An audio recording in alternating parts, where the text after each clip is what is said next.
You're listening to Today on BBC Radio 4 with Nick Robinson and Martha Carney.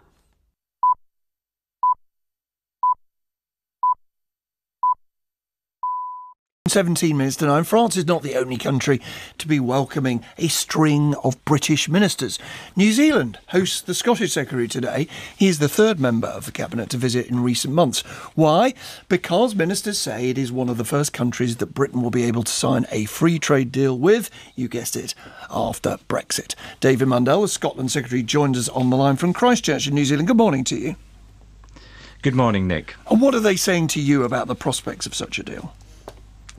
They're very positive about entering a free trade agreement with the UK here in New Zealand. I've met with the Trade Minister, I've met with opposition politicians who might be in charge in the future, and everybody sees the post-Brexit environment with the UK able to enter these trade arrangements as a really positive thing for New Zealand. So part of my visit here is about rolling the pitch ahead of beginning detailed negotiations about such an agreement. And of course, Liam Fox recently announced in our Parliament that we were going to begin a consultation on doing just that. What is it that we don't currently sell to New Zealand that we might be able to sell post-Brexit? It's about selling things that we already do in greater quantities, but there are But isn't the honest answer to that nothing at all? There is nothing that we can't sell to New Zealand in terms of goods and services that we can't already sell to New Zealand. What we can do, though, in a trade arrangement with New Zealand, unlike the arrangements that we have through the EU, is to have a more bespoke arrangement which looks at the specific trading arrangements between the UK and New Zealand. And I'm not clear who will that benefit. Bespoke in what way? Which business, which sector will suddenly go, now I can do business with New Zealand. I've not been able to do that before. I think that sectors will be able to say, I can do more business with New Zealand.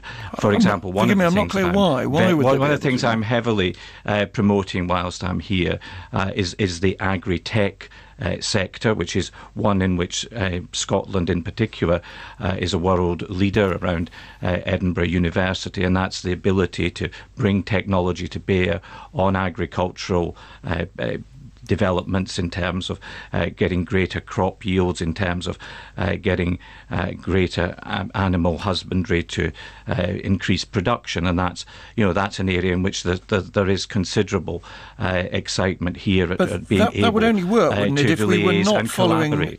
Sorry, forgive me. I want clarity. I wasn't trying to interrupt you, but that would only work if we weren't following a common rule book. If, as the Chequers deal says, there's a common rule book for agri-goods. That's the phrase that is used.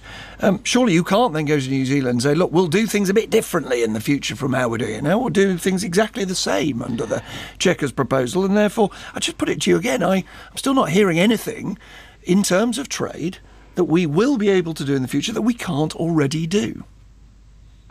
The Chequers arrangement does allow for there to be different arrangements with countries out with the EU in terms of the arrangements that we can make. And what the position is at the moment is in relation to the specific deals that are done through the EU. Those are EU-wide deals. Often they take into account a whole range of factors over the EU as a whole, rather than focusing on the very specifics that affect the United Kingdom. And that's what we're going to look for in the sort of free trade agreements that we will seek post-Brexit. This is a tiny possibility in terms of trade, though, isn't it? New Zealand is the 50th largest economy in the world. Our trade with them is just over £1 billion, compared with our trade with the EU of £240 billion. The Chequers Agreement makes it very clear that we want to continue our trading relation with the EU in relation to goods and agri-products, and indeed to enter into a whole range of other agreements in relation to services, for example. And I think, it's very, very important that we make clear that leaving the EU isn't about not continuing to trade with the EU. We made very clear that we want to do that. But we also want to have the ability to enter into our own specific free trade agreements, the bespoke free trade agreements that meet our needs with other countries around the world. David Mundell, Scotland Secretary, thank you for taking the time to join us.